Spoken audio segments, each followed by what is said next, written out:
What's up, guys? We have a fun video today. We're going to be talking about Lady Melisandre. We're going to be talking about mythical thinking, religious thinking, and we're going to get into it. And we're also going to see how this way of thinking, if you want to call it that, affects our contemporary world today. So let's just get right into it. Who is Lady Melisandre? So Lady Melisandre is a character in the George R.R. Martin world of A Song of Ice and Fire, which is to say the Game of Thrones world, Westeros. I've never read the books, but I have watched the show. Unfortunately, it's another day. It's a topic for another day, my thoughts on that show. My God, what they did to Jaime Lannister. Oh, my God. We're not going to do that. We're not going to traumatize myself today. We're going to talk about this. I think Lady Melisandre is one of the best fictional representations, at least in our contemporary world, of mythical thinking in a while. And I think George really got to the bottom of it, and I'm very impressed because I was watching a scene with her. It just popped up on YouTube, and it just hit me like a ton of bricks. Like, this is mythical thinking. This is Gebser's magic and mythical structure. But anyways, let's get into it. So, Lady Melisandre is not necessarily a sorcerer, but she's a missionary. She is a religious figure and an interpreter of prophecy and religious images. Now, of course, she belongs to the Lord of Light. That's who Lady Melisandre is. And she has magical powers, too, but we'll kind of get into that. So here's how Lady Melisandre views the world. The world is not neutral, but already meaningful. It is divinely ordered toward, from her perspective, the prophecy ordained by the Lord of Light. This is the Lord that she sort of believes in. There is a hidden divine order or telos in the world unfolding with the goal of realizing or actualizing this prophecy. So the main idea here is that the world is not neutral and then humans impart meaning after the fact. When you're born into the world, when you're thrown, to put it in Heidegger's world, the world has already been shaped. It's already meaningful. Now, what is that meaning? Well, Lady Melisandre, being the religious thinker she is, believes that, to put it spatially, hidden inside the world is God, essentially. If I remember, I'll come back to this point because it actually touches on something that I've been working on outside of this. But anyways, hidden inside this is God. And God is divinely ordering and structuring the world, and so the events that unfold in the world are interpreted as signs confirming the validity of this existence, of this divine principle. So anytime something happens in the world, particularly big events, Melisandre thinks, okay, this is all being structured or ordered towards the prophecy outlined in the myth given by the Lord of Light, by my religion. So again, events are not neutral, but they are signs revealing this divine order. So in the prophecy of the Lord of Light, in the show at least, there is a figure named Azor Ahai. He is the prince who was promised, and someone who wields a flaming sword and is born amongst salt and smoke, like a ham, as Renly likes to say. Thus, when Lady Melisandre hears of Stannis' heroics in battle and learns the fact that he is born between Dragonstone, smoke, volcano, and the sea, salt, she believes she has her man. Okay? So Stannis is not a neutral figure, and I'm waiting for have meaning imparted to him after the fact. The world is already meaningful. The world is already being shaped towards this prophecy. So again, instead of just interpreting Stannis as a good battler, a good warrior, and perhaps someone who's serious and someone who takes the Game of Thrones seriously, she interprets it in a divine sense, so it connects to her broader mythical religious narrative. So accordingly, when Stannis is set to battle Ramsay Bolton's army, Melisandre does not interpret this as a product of escalating tensions between competing tribes. She sees this as a sign confirming the prophecy. A great battle is destined, and Stannis is fated to win. So, of course, if you are Azor Ahai and you are the flaming light bearer or whatever the hell is, you have the flaming sword, well, you're obviously going to use that to attack enemies, which presupposes a battle of some sort. So, according to Melisandre,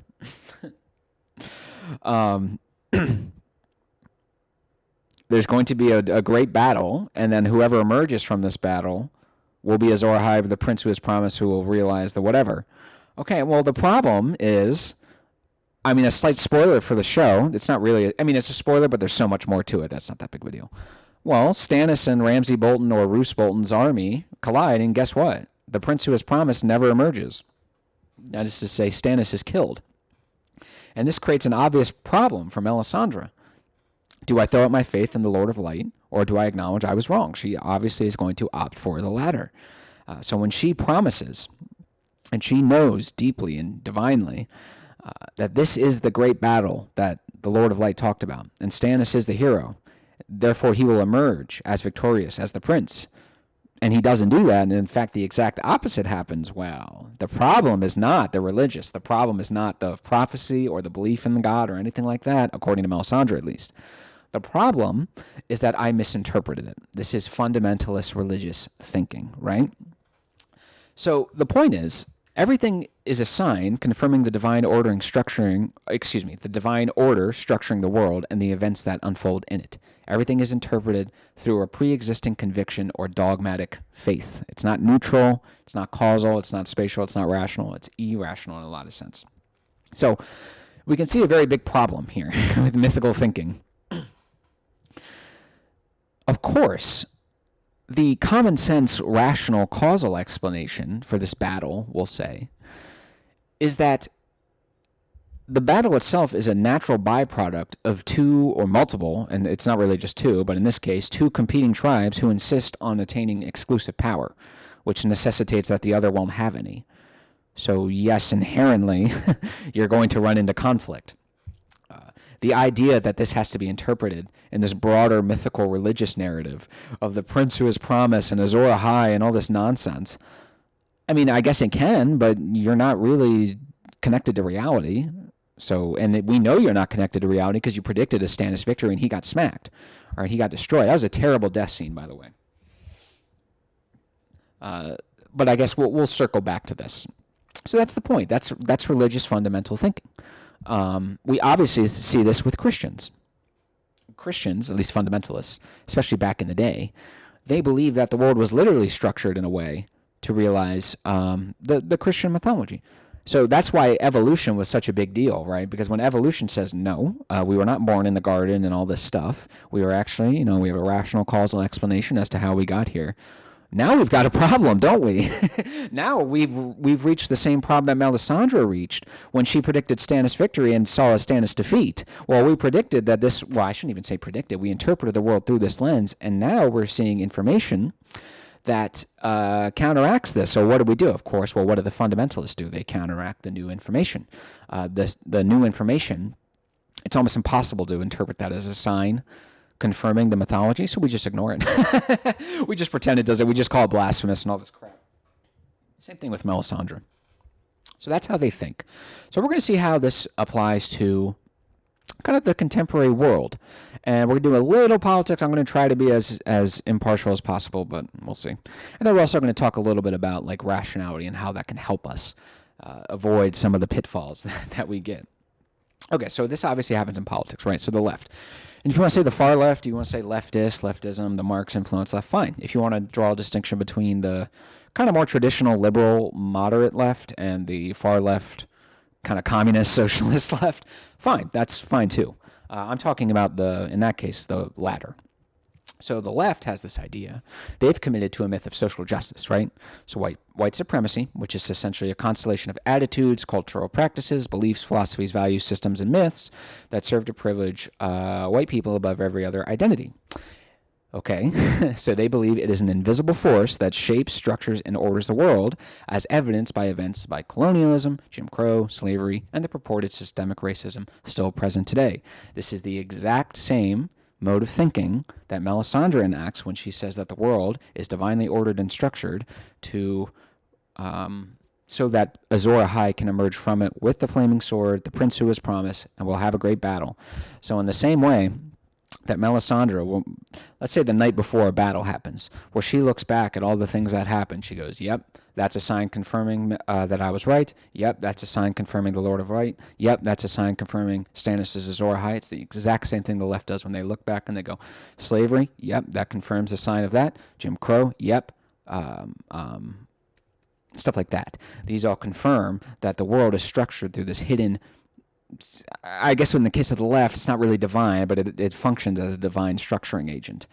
Um, so as such, events are treated as signs that confirm not only this divine order, but their interpretation of it. But the problem is this gets into some contradictions. So if you have like a majority Caucasian population and they leave the city, let's say it's Detroit, for example, that's called white flight, and that's a bad thing. But if they move into the city, it's called gentrification. So the point is that no matter what happens, it's all being interpreted as signs confirming this myth, this mythology, this divine hidden structuring agent. And of course, when that happens, contradictions get absorbed into mythology. And you saw this all the time with Christians back in the day, especially, I can't speak too much of it because I wasn't, I'm only so old. And when I was young, I grew up in like my childhood in the Bush era, and I was not interested in politics at all at that time. So it was kind of hard for me to like criticize them, if for no other reason. I just don't have good data on that. But you saw this all the time.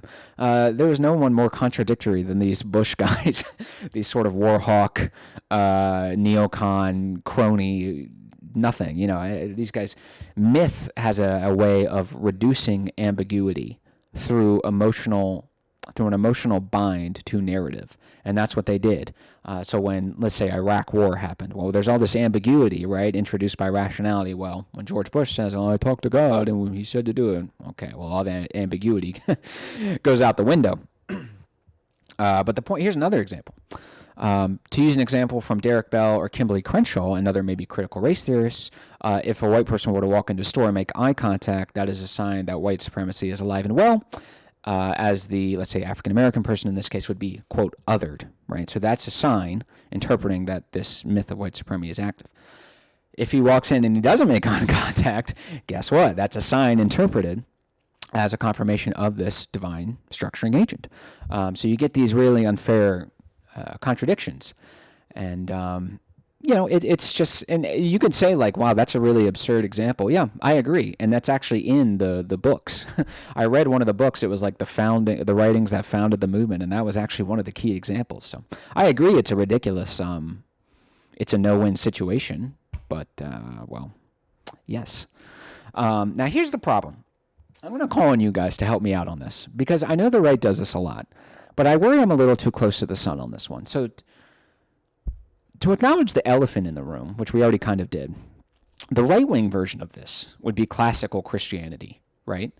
Not necessarily a bad thing, but there are enough examples where it's been misapplied that I think, yeah, we're going to start to get a little critical here. For example, well, the left's myths may be more efficacious now in 2026, but 20, 30, 40, 50, 60 years ago, maybe not, right?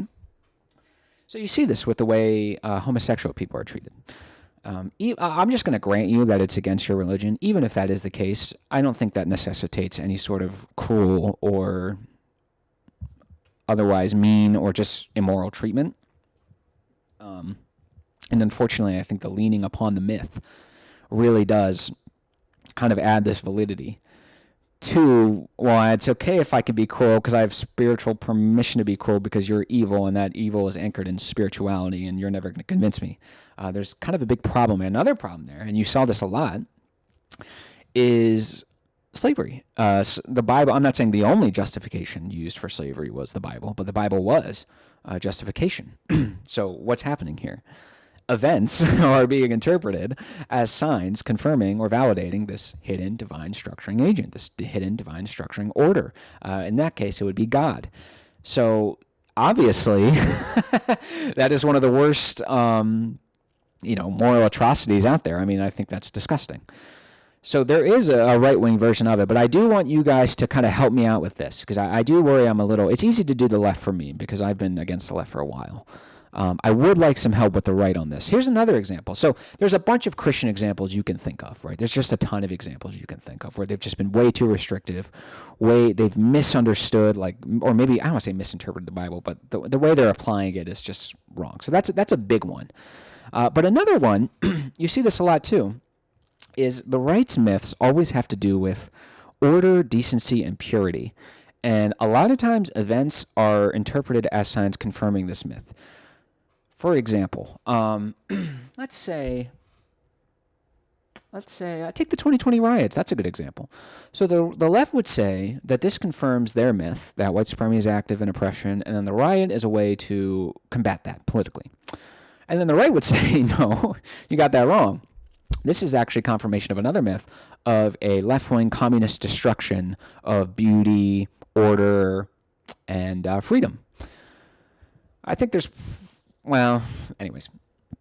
The point is, this one event is getting interpreted through the myths on both sides. And you see this with the right a lot. And unfortunately, it gets to the point where it gets a little silly. Now, sometimes I think they're actually on point. So when they have things like, maybe incredibly explicit books in school libraries for like elementary and middle school, like really explicit stuff like that, I can agree with you on that one. Who was it? Who was it? Hold on. The Dixie Chicks, when they said what did they say? Bush was a bad president, or they criticized Bush in some way on stage, and the entire right essentially canceled their entire career and shunned them and said, "How dare you destroy the beauty and the togetherness of our country?" I'm like, what are you doing? Relax. How soft are you? These are the guys who claim to be men. You can't handle the Dixie Chicks saying something? Come on. What are you doing? This is just purity nonsense. And I've done this before with right-wingers, where sometimes they just... everything is done. Everything is interpreted through this, like I've had... I don't want to sound... I don't want to sound arrogant or braggadocious, but, in my younger days, before I would kind of settle down, you kind of hook up with the local scene. And I've had, like, my kind of uptight conservative friends, like, give me shit for this. And I'm just like, dude, leave me alone. I don't care about your little myth of pure. I'm not doing anything wrong. Like, I'm not some Don Juan just breaking hearts all over town. Like, relax. Let me have some fun, So the right does it a lot with order, with communism. Some are more realistic than others. Now, let's talk about how we can actually improve the situation. One, the myth and the interpretation of symbol is not necessarily the problem.